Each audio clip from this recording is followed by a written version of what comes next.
and recommending action against him, he was never taken to task by the city of Ekurhuleni. In fact, Mkhwanazi was given a promotion. Acting IPED head Thuso Kifelakai considered that the police watchdog is faced with increasing challenges in carrying out their work, but admits none is more challenging than when it comes to dealing with the city of Ekurhuleni. Testifying at the Mdlanga Commission, Kifelakai says they presented their report to the city of Ekurhuleni in 2023. But today, as we are sitting here, commissioners, we are talking about a person who is now promoted. Kifelakai concluded his testimony today and is set to reappear at a later stage. Arun Singh, Eyewitness News. And 20 people have died in Madagascar following Cyclone Gizani. The cyclone made landfall yesterday, toppling houses and causing major flooding. It comes less than 2 weeks after tropical cyclone Fikya hit the northwest parts of the country, killing at least 12 people and displacing 31,000. A partly cloudy Thursday in store for Gauteng tomorrow with afternoon showers expected. Joburg drops to an overnight low of 19 degrees, peaking at 30. Pretoria 19 and 31. Vereniging is also at 19, reaching a high of 32. Monkey Ziko Ko, Eyewitness News. EWN, in touch, in tune and independent. For the latest, visit ewn.co.za or download the EWN app.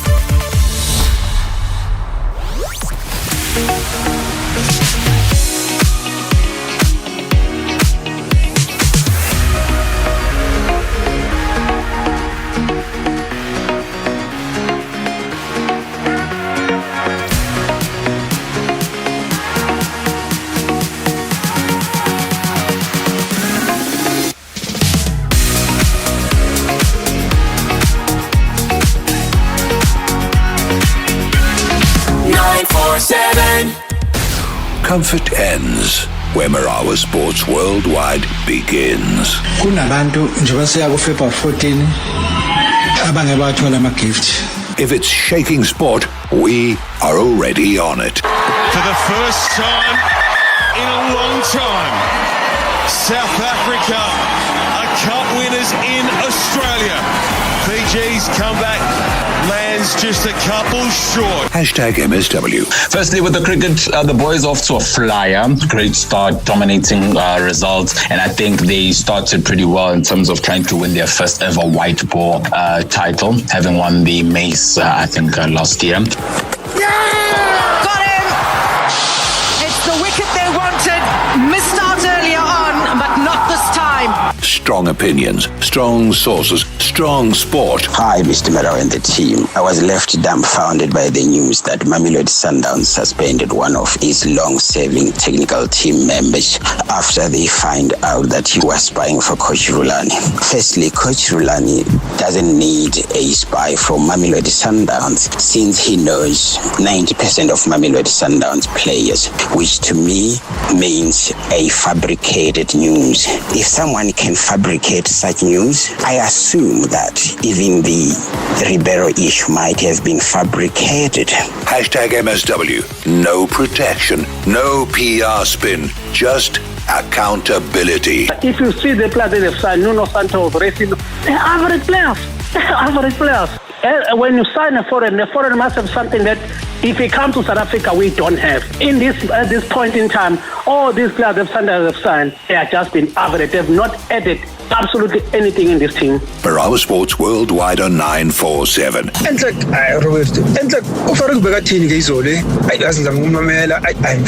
We took a decision to fully support Coach Badela to give him the opportunity which he didn't have before. I'll retract the word mutual. I will be proud to say that the club decided to terminate the contract. Vuma FM, Rise FM and Sowetan Live. Wednesday nights, soccer nights, your nights. We talk about that. There's plenty of football, especially the Premier League. We'll tell you about those fixtures and a whole lot more. It's a busy Wednesday. Welcome to it. It's Marawa Sports Worldwide, proudly brought to you by Hollywood Bets. Let's go! The moments you remember. The games you can't forget. Marawa Sports Worldwide on 947, Vuma FM and Rise FM. Powered by Hollywood Bets.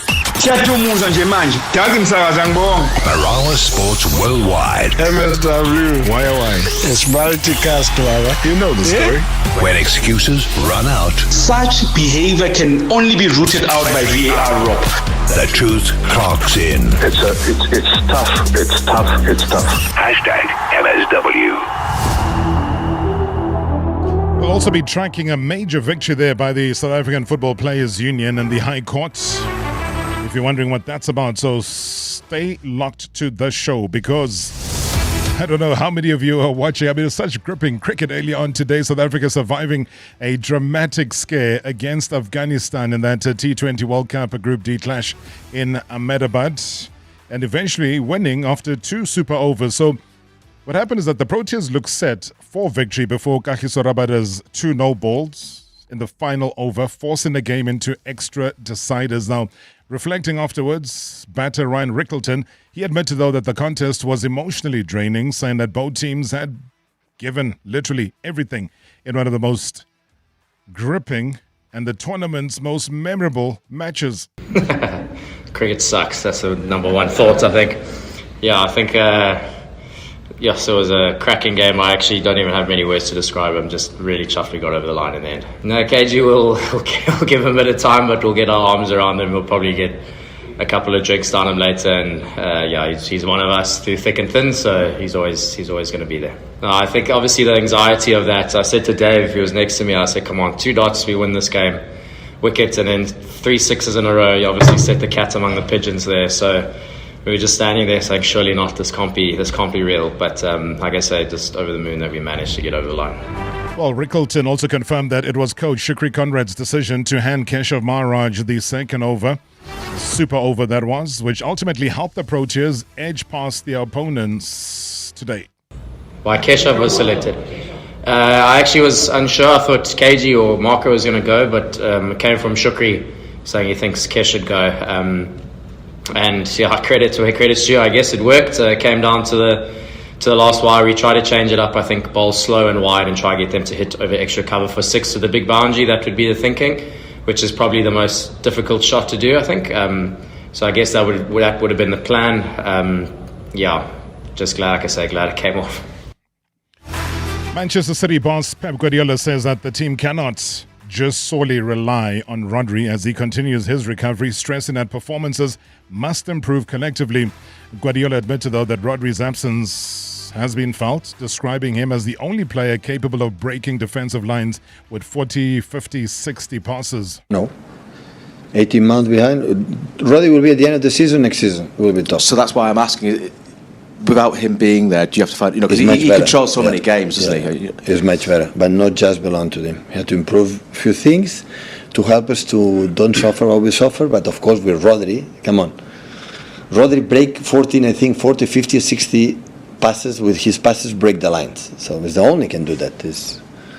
Rodri is, we know what happened last season, this season when being fit. We know that, everybody knows that. You don't need to be blind.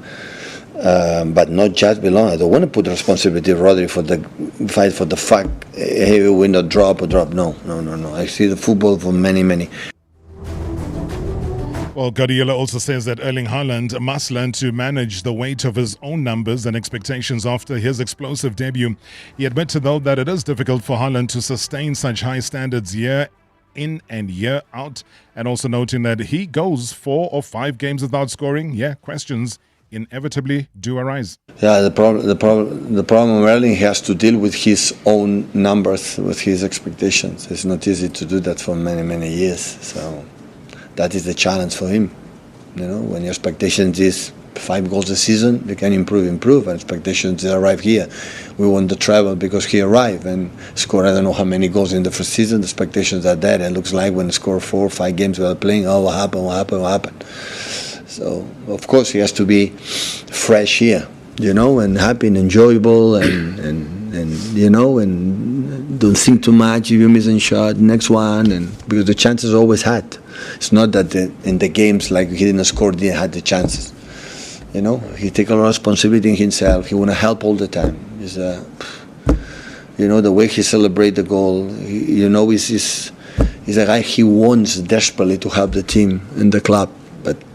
was a tattoo game. Don't put too much pressure. So go there and, the instinct, rely on your instinct, rely on your movement, anticipate the actions like your instinct has and your gut has better than anyone in the world. So, and strikers always make a, turn around and come back.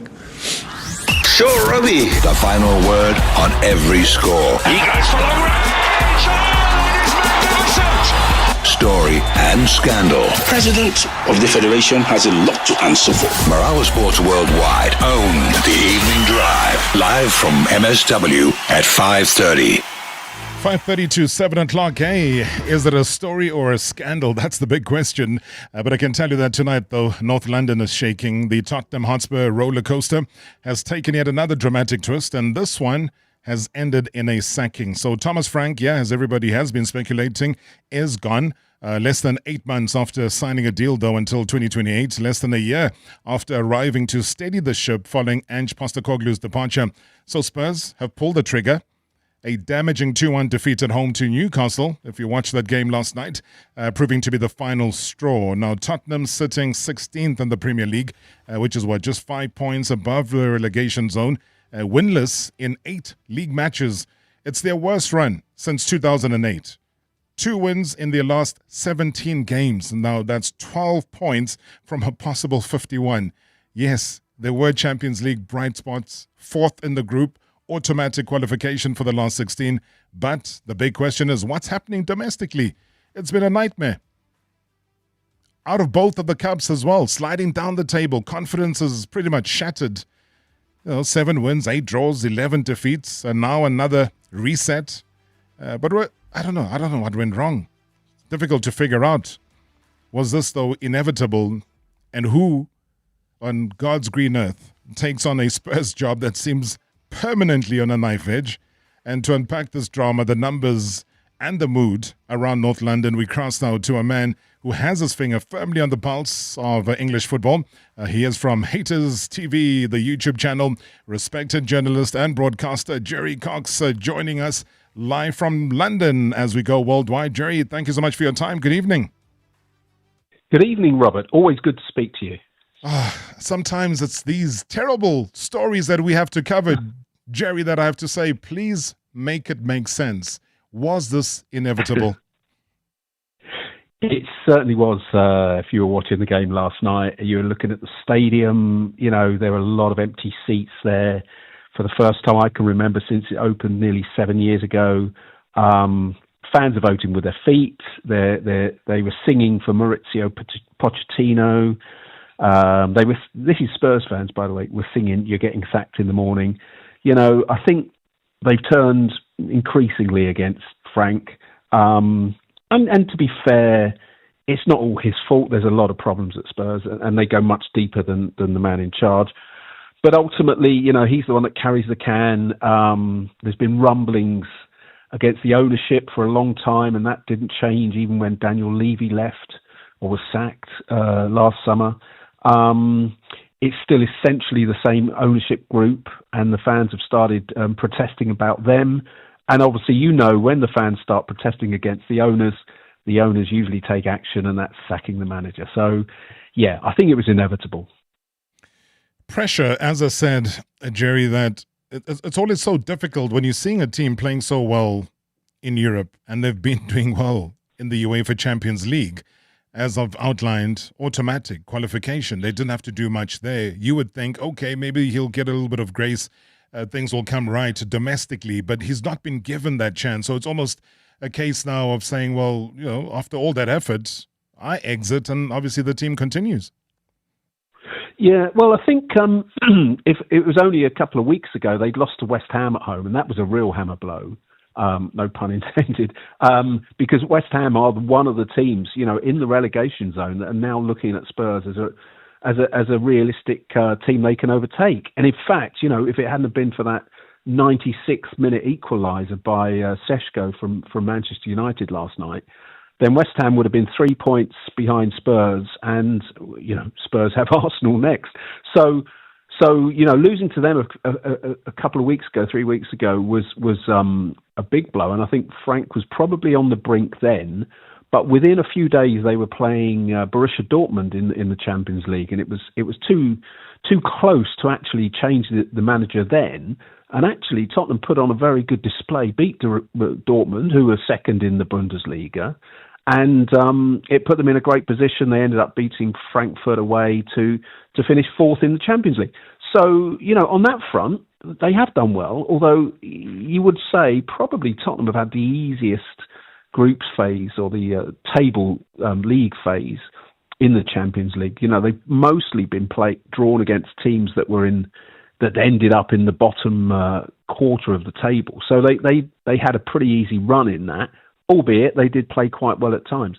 So, again, it's a bit like last year. The team finished 17th, but won the Europa League. They're proper sort of Jekyll and Hyde team in that respect. The form between Europe and the contrast in the form in Europe and in domestically was extraordinary, and it's sort of carried on a bit like that this season, but it's generally not been very good right across the board. I mean, it's 8 months, Jerry, into a contract that's supposed to be running until 2028. What does this kind of say now about the club? The long-term planning that they have or don't have? Well, what it tells you is that they don't have a plan, and whatever plan they had in place has now had to be ripped up. I mean, I would counter all of the the inevitability of it by saying that the board and the ownership and the chief executive and the sporting director were all very, very reluctant to pull the trigger on Frank. Johan Langer, the sporting director, is an old time accomplice and friend of Frank's. They go back a long time to coaching in Denmark and so on. So that was a very close fit. He obviously really didn't want to give up on his friend and fellow countryman too easily. But it really was the results and the negative momentum. It was just going downhill very fast at Spurs. So I think they had to do it, albeit reluctantly. Now they've really got to start thinking about plan B or another plan completely, and who knows where that takes them. But it's they're in a mess. They're in a real mess, and it's been a long time coming at Spurs. Lots of poor recruitment over a long time, disharmony between the fans and the board, and between the fans and the owners, and even now in recent seasons, the fans and the players. The players know that the fans are on their back quickly if they don't perform, and it's becoming a sort of vicious cycle of pressure on the players to perform at home. They don't do it. The fans start booing. It gets worse. Confidence goes. Yeah, it's a mess. Yeah, I think that's the best way of describing it, though, because a lot of the Spurs fans right now, I'm looking at social media, they're saying, please ask Jerry if this we can look at now and say, are they officially in a relegation fight, or is that simply an overreaction? No. They're absolutely in a relegation fight. There's no doubt about that. And the worrying thing is, I mean, as I said before, if West Ham had just held on for another, beyond 6 minutes of stoppage time, they'd have been 3 points behind. Now, you've got West Ham down there. I think we can assume that Wolves and Burnley are probably not going to catch anyone. So they're gone. So there's one relegation spot up for grabs. West Ham are a team that are on the up. They've had a good turn of form. Very unlucky last night. They won at Burnley last week, and they've shown signs. They were 2 up at Chelsea. They really should have won that one. So West Ham are on the up, and they're playing with more confidence under Nuno. And you'd imagine they've got the stomach for a fight. They're not unused to this sort of situation. Burnley similarly, not Burnley, Nottingham Forest under Sean Dyche. They know what it's like to scrap down there. Leeds are around Spurs as well, just overtaken them. So there are teams that are used to scrapping it, and Tottenham aren't. There's a cliche. I mean, listen, I've followed Spurs for a long time, and I can't deny. There's a sort of a conception of them from outside that they're a team of fancy dans, of luxury players who like being at the top end of things, not scrapping in a relegation battle. I can only remember 2 or 3 times in the last 30 years that they've been close to that. So once they get into that sort of having to fight for their lives, would you trust this group of players to get out of it? Not really. So they've got to make a change quickly, and it's the manager is the first thing to go.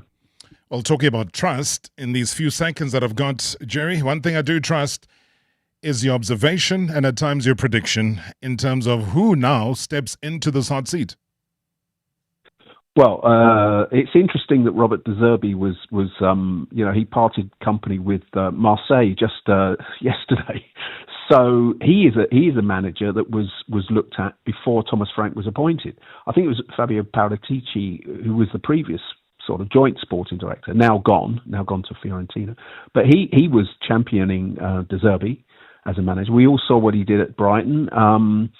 He's an explosive character, obviously. He had more touchline bans in a couple of seasons than most managers getting in a lifetime.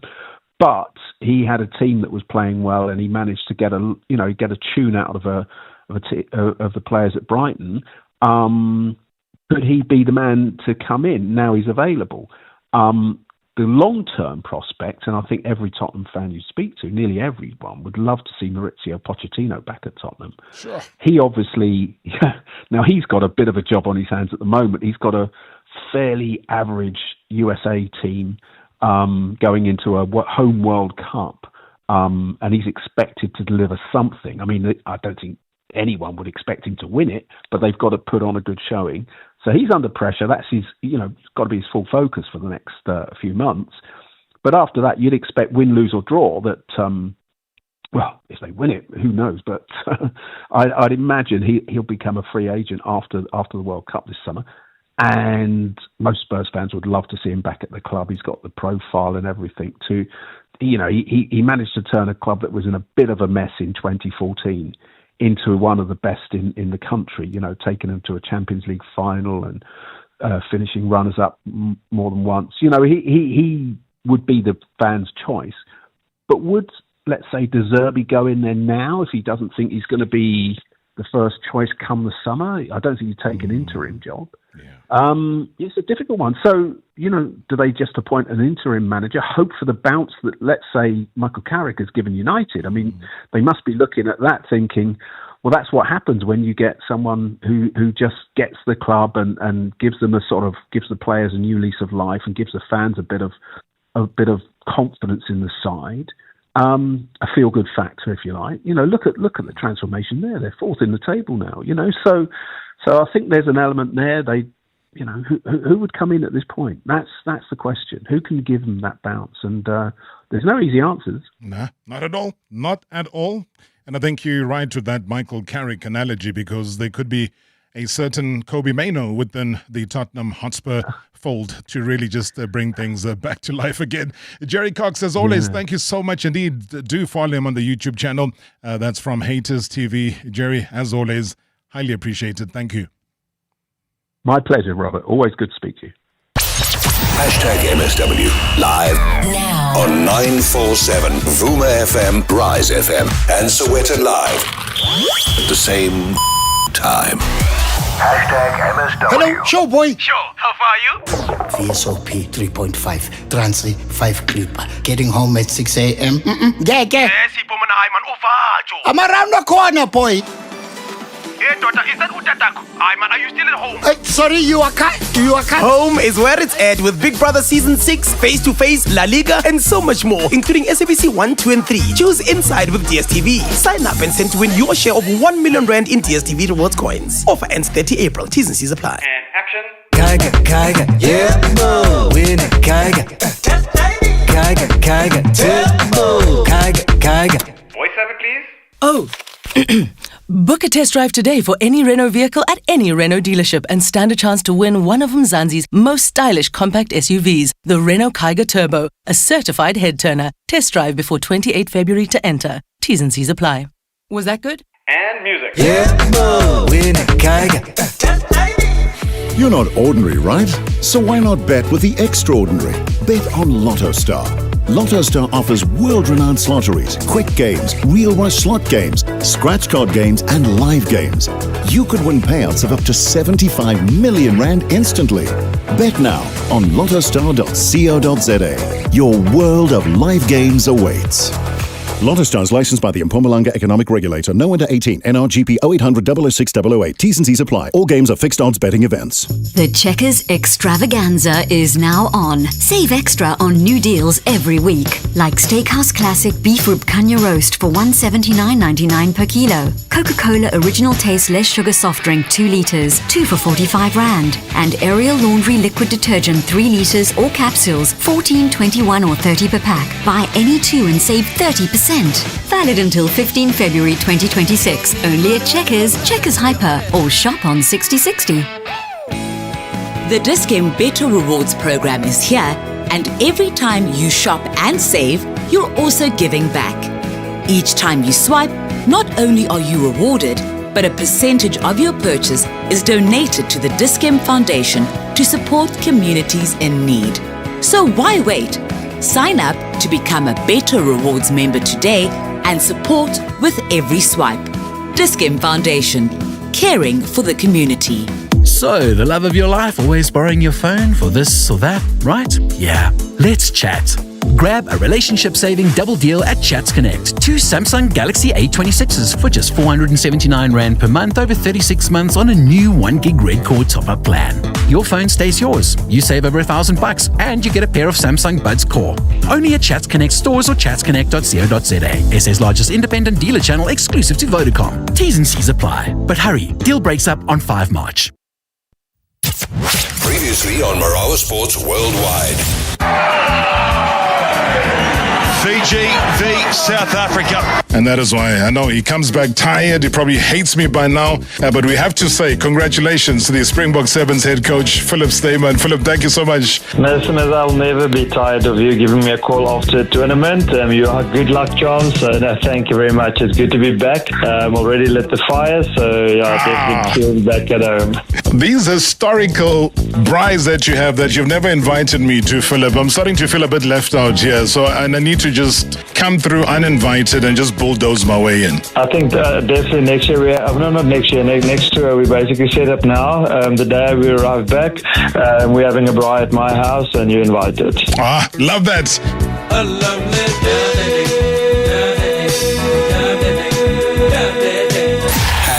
#MSW. #MSW. Evening, Tarop, and evening to the MSW listeners who fresh law from Epos. Foslo. Tarop, I think Tottenham took a wrong turn, if I may put it that way. You shouldn't have released this guy, season. So I think for him to qualify above Real Madrid, the PSG, defending Champions League, was proof that he is having a good run. It just needed the team to believe in him more and maybe give him the type of players that he needs or he wants to work with. And then from there on, you can decide what to do with the coach. Give him a full season, give him a run in the Champions League. Let's see what he does in the Champions League in the knockout stages, and then you decide to go tie. No, this guy is enough now. We've given him a chance, and then you release him. But release him right in the middle of the season, I think it was a little bit premature for them. Great show as always, Tarop. Sure. All right, lots of reaction coming through, though, to the sacking of Thomas Frank as the coach of Tottenham Hotspur. I guess at this point I was thinking, maybe I should give our good old friend Neil Andrews a call, get his thoughts. Hi, Rob. Greetings to you and all the listeners. This is Joy from Watfield in Benoni. Hey, last night games. I'm a Chelsea supporter. Even though I'm disappointed that we dropped 2 points, but on the other hand, I'm happy that we managed to walk away with a point because the way Leeds are playing and the way they are beating the teams that are in the top 5, and then ending the game with a point. At least it was fair to us. Yeah, thank you. Evening, Mr. Marawa. Evening, the shareholders. I honestly think Sorabara should never bowl the last over ever again in this tournament. It should go to Bosch or Ngidi, either one of them, because he nearly cost us the game today. Evening, Rob. Gift here. In honor of today being Soccer Wednesday, and also most importantly around the world, the hashtag of WCW, Women Crush Wednesdays, I would like to focus and really thank our brother, the Greek freak, Giannis Antetokounmpo, for investing in women's sports. It's even more sweet for me because I'm a Chelsea fan. So having to see him invest in the Chelsea women's team says a lot about him as a person and a sports fan too. But it really hurts, Rob, that in 2026, two of the biggest franchises in South Africa and probably top 5 in Africa do not have women's football teams. It's sad, Rob. I mean, even churches have got women's leagues. Everything, come on, Rob. It hurts. But I don't know why we still haven't established that. There's so much we can do for the women in our country. If just those two teams have women's teams, they can inspire so many girls and grow our sports. But anyway, more about Giannis. Really proud of him, the Greek freak. Thank you. Super job, man. Thank you so much.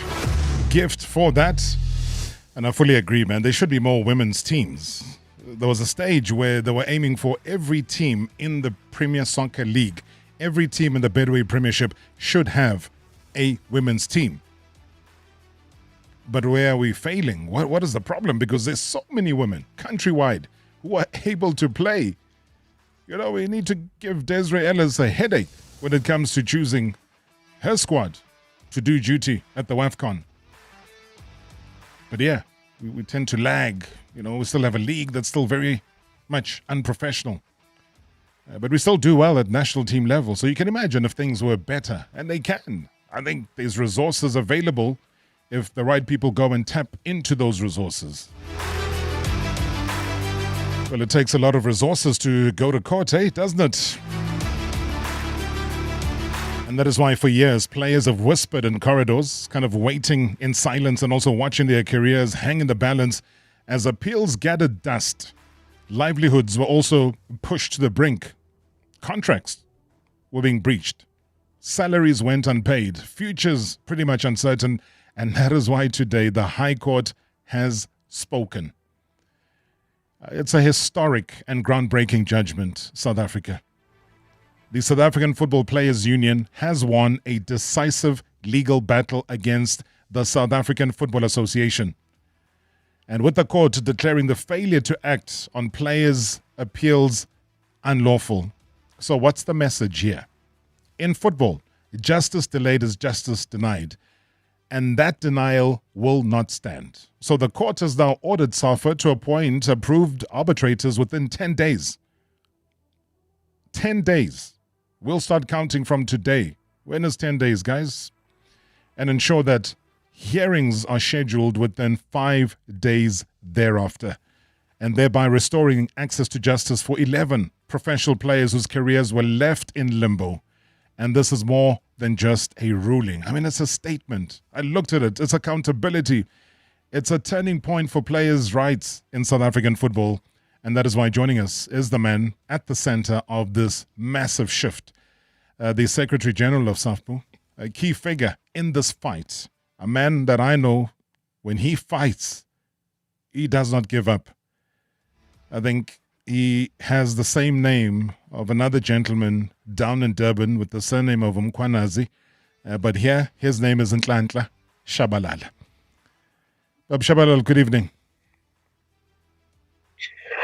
Robert, good evening to you and good evening to the listeners. Bayalwa Nhlanhla.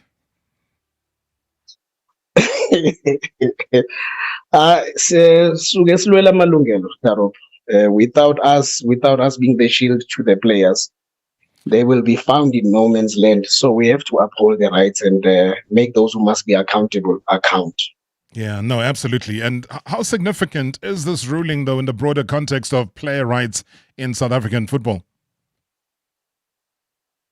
Rob, this judgment is a victory for the dignity of footballers and a confirmation that justice in football cannot be delayed or denied.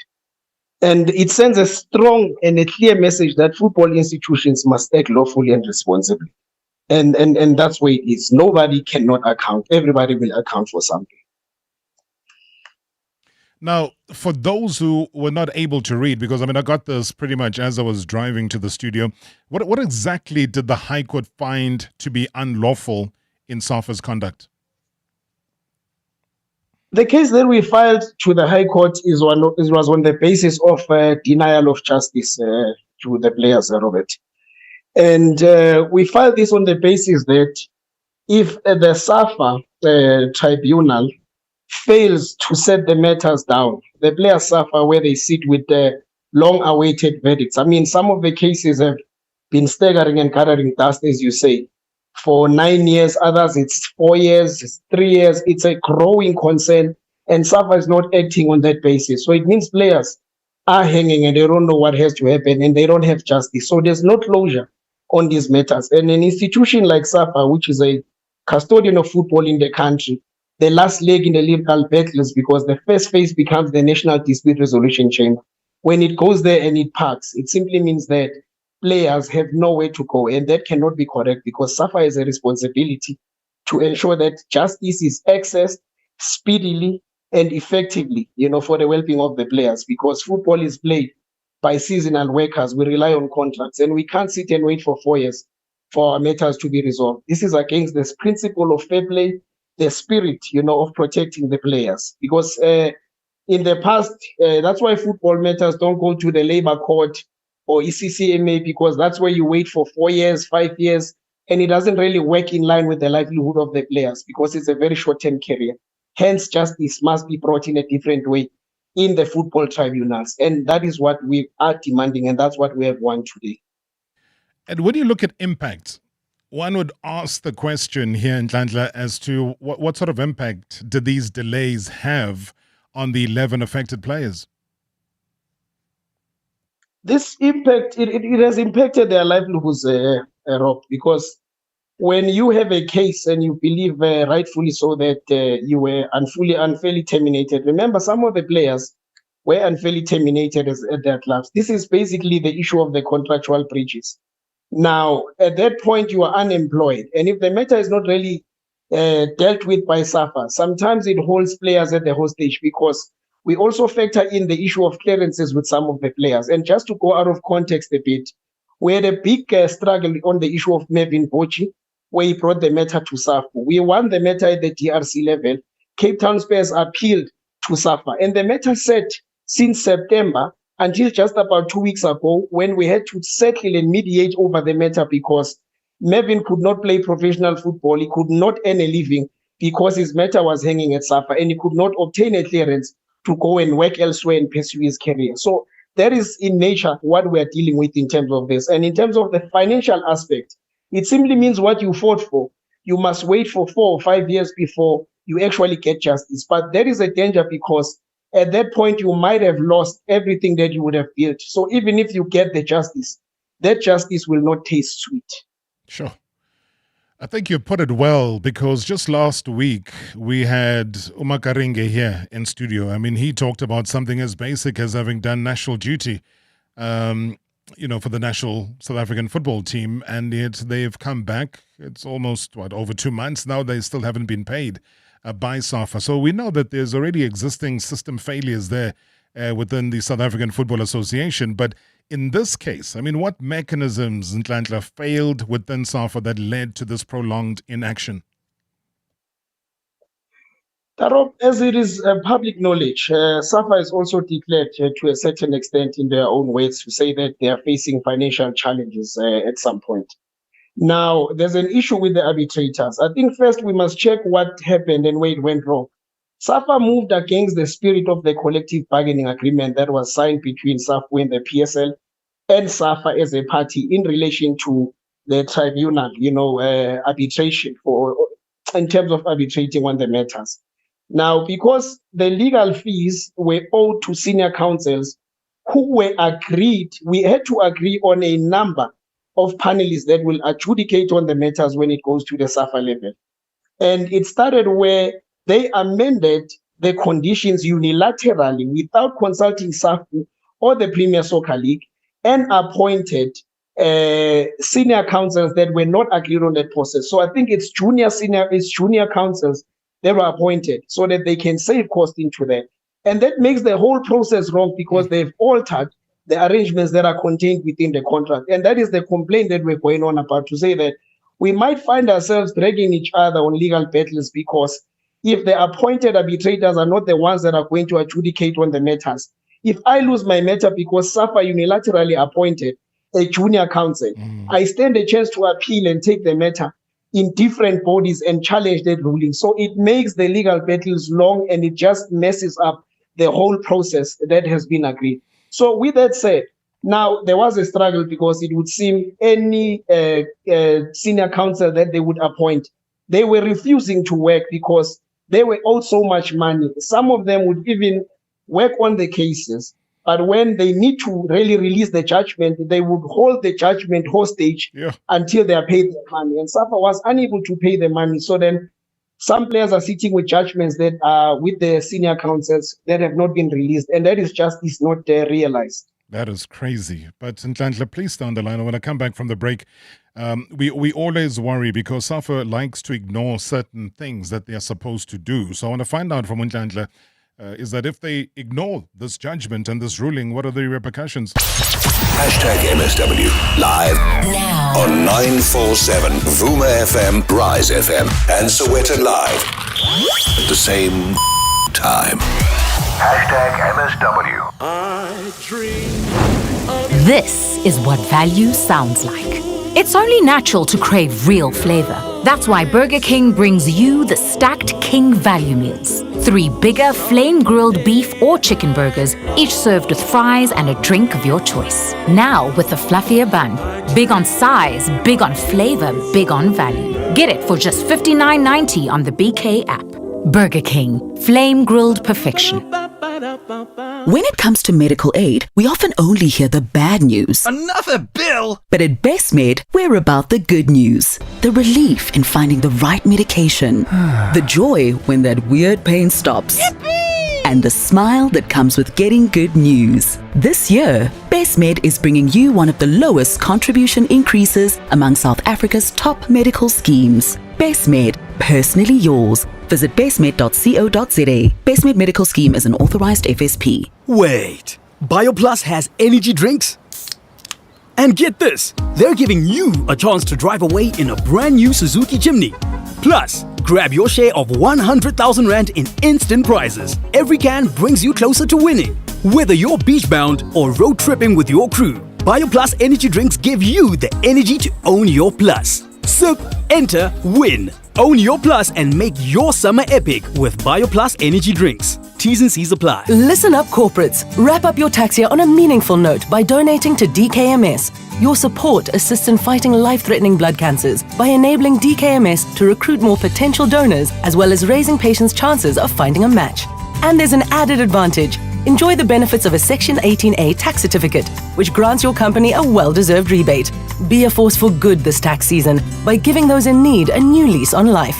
Email fundraising at dkms-africa.org to donate today. And the best internet service provider goes to AfriHost. Yo, wow, I have so many people to thank. I need to start with my mother. Love you, Mama. You know, not every kid dreams of becoming an internet service provider, and your support helped me get there. My gratitude also goes out to my great friend, Air Mobile. I always know Air Mobile has me covered. Look, I can't get to everyone, but shout out to Pure Fiber at LTE for fast, problem-free internet. You all rock. Visit afrihost.com for award-winning internet. Hey, Tamzadzi, are you 16 years or older? Register online as a voter anytime, anywhere at registertovote.elections.org.za or call 0800 11 8000.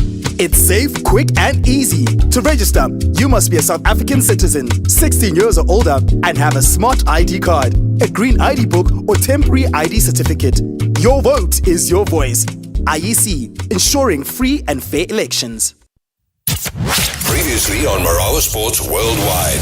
Hi, Mr. Marawa and the team. I was left dumbfounded by the news that Mamelodi Sundowns suspended one of its long-serving technical team members after they find out that he was spying for Coach Rulani. And I'm talking about Robin Duke Madlala, who's a co-founder of SportsWire and BBC contributor. Where did the story come from? You picked it up, you ran with it, and now there's just a mess on the continent, given what has happened. Yeah, I picked it up on Sunday, and my sources is very close to Coach Rulani Mokoena. What happened? That's interesting.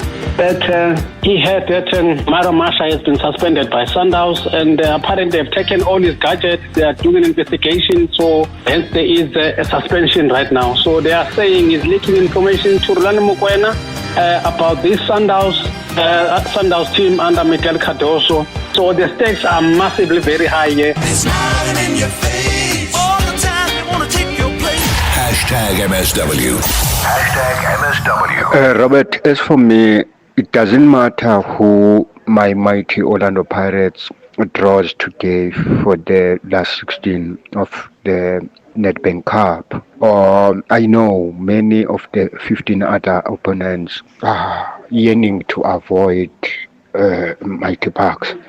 But all is in my mind. All is what is dancing in my mind now, Robert, is to see Orlando Pirates, the current incumbents, emulating the 1973 players who took all the cups, the only record that still stands. And now it is being revived, resuscitated. Thank you. Bonafide Butinkonki of Indo in the Eastern Cape.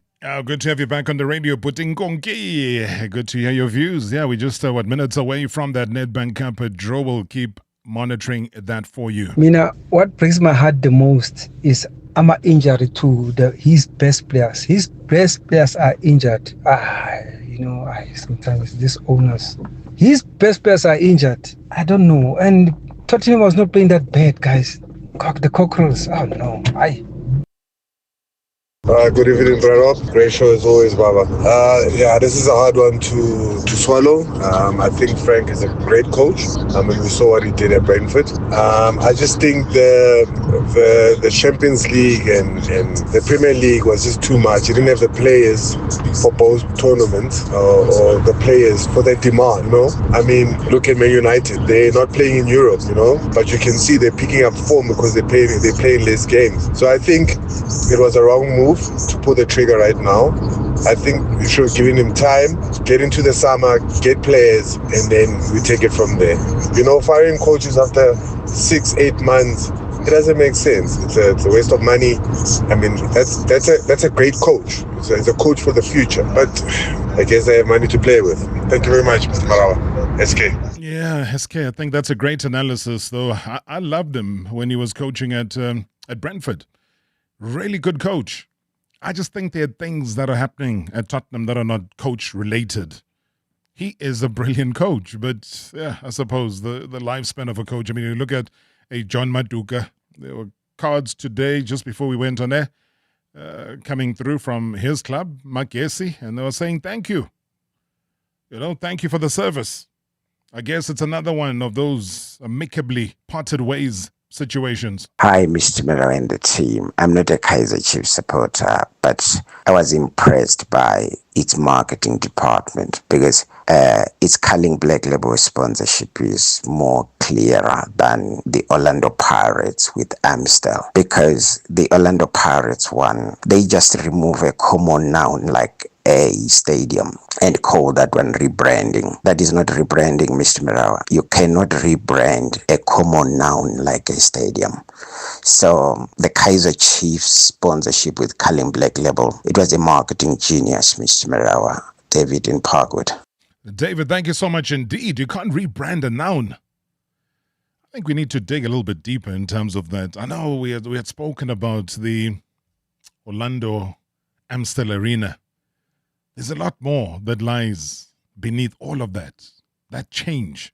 All right, in a second, I head back to Ntlantle Shabalala for his reaction. As I said, it's an important one. It's an important victory for the Players' Union as well. But yeah, lots of voice notes coming through. Rob, I just want to give credit to Coach Arthur Zwane and his assistant Sibo Dladla for the great work and embedding a philosophy that has an identity, and Amazulu is playing an exciting brand of football, and also there seems to be a healthy relationship between the two gentlemen on the bench.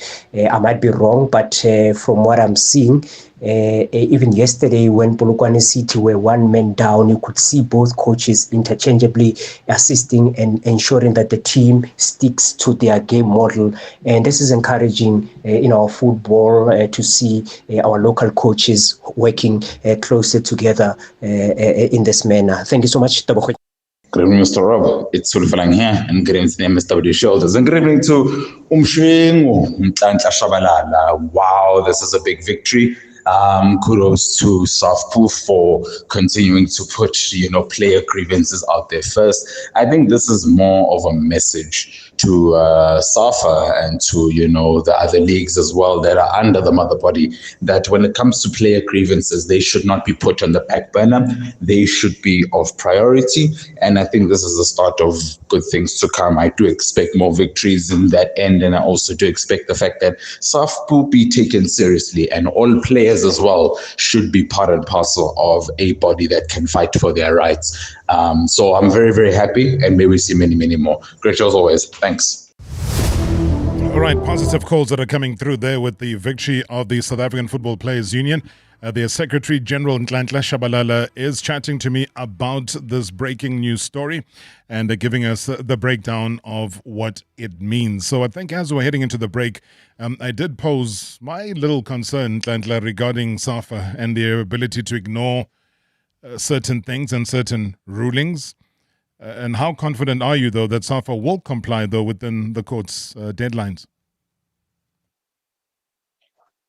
Rob, we can only hope that they will really consult with their wisdom and do the right thing.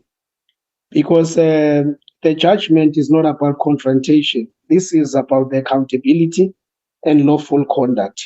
Because football authorities must act within the regulations, deliver timely justice, and protect the integrity of the system. Should they choose not to comply, we will take it a step further, Rob. Whether we take it to CAS or FIFA or refer it back to the High Court, where we are asking for punitive measures, because such behavior cannot be tolerated.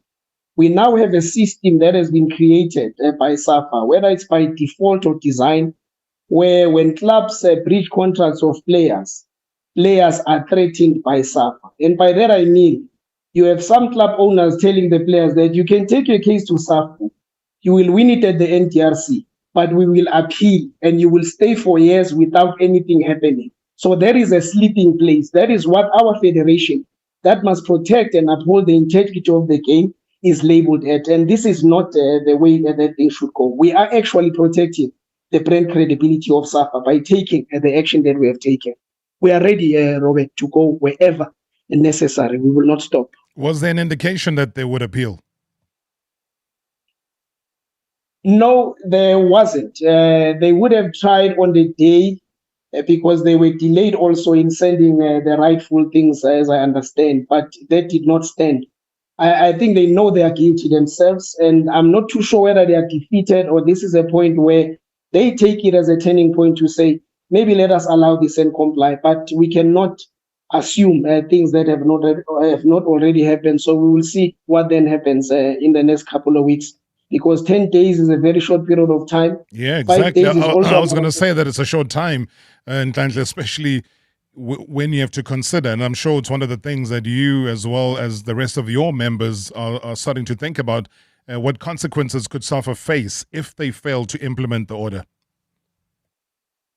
If they fail to implement the order, we'll refer the matter back to the High Court, or we'll sit with the legal department and look into where we would really refer the matter where it would count the most. And one of the things that we wanted to do, with the support of FIFPro, we had intended to refer the matter to CAS, and FIFPro was willing to pay the price.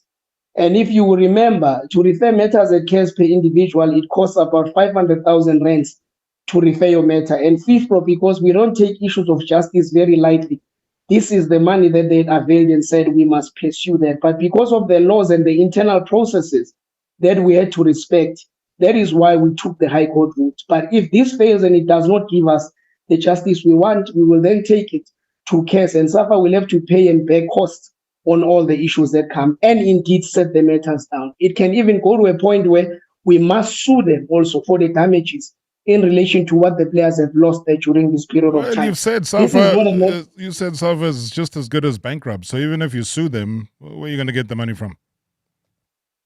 Maybe we will go down in history as the people that have destroyed football. by taking the federation to all heights and levels necessary. And if this is about defending the justice of the players, that is what we will do, Robert, because this is not about the personal differences. This is not a personal victory.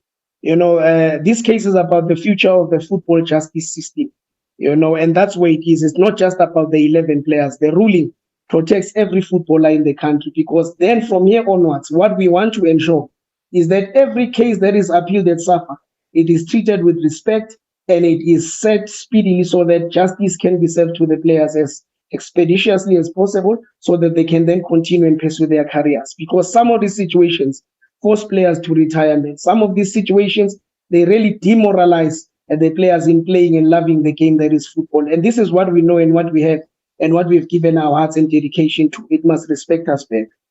Just an interesting one that I wanted to ask you about, FIFPro Africa. I mean, what role did they play in supporting you with this case?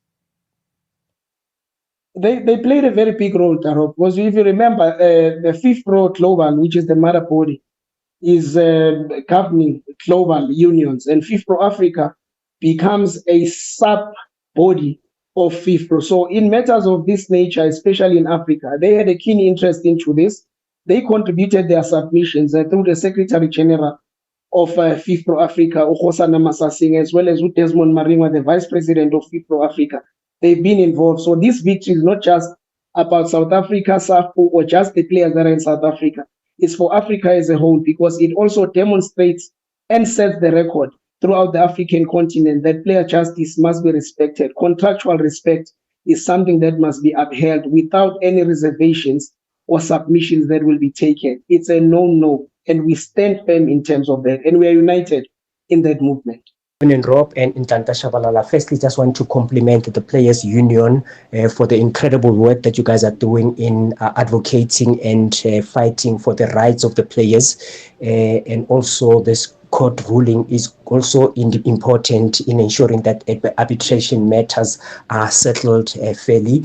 I need to find out from you regarding the 13 players who were also received favorable judgment relating to them by the union on contractual breaches pertaining to certain clubs, particularly one player who was done badly twice, Utlotlo Liepile. Is there a timeline set for those clubs to settle these contract issues relating to the clubs? Thank you so much. Tebogo, good questions. Very briefly then, Ntantla, limited time we have.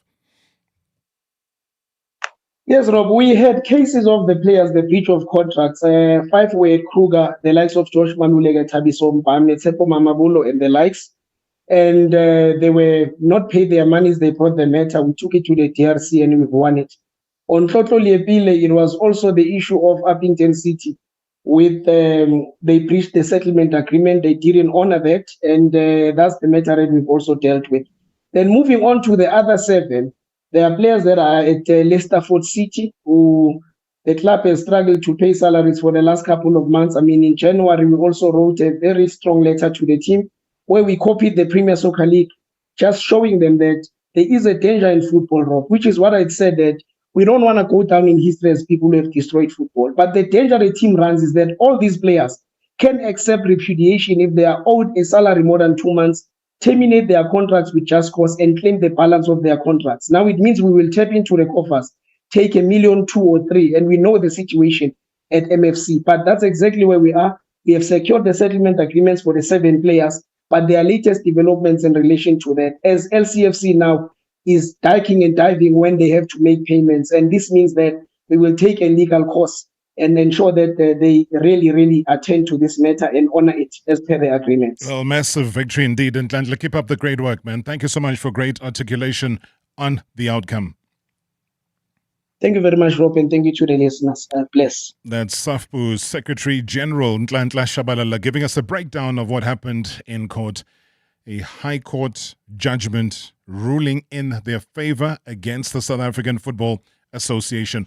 Let me rule myself out of here. We're going to be back tomorrow. It has been Marawa Sports Worldwide, proudly brought to you by Hollywood Bets. The thrill, the drama, the action. Let the game begin. Marawa Sports Worldwide on 947, Vuma FM and Rise FM. Powered by Hollywood Bets. #MSW.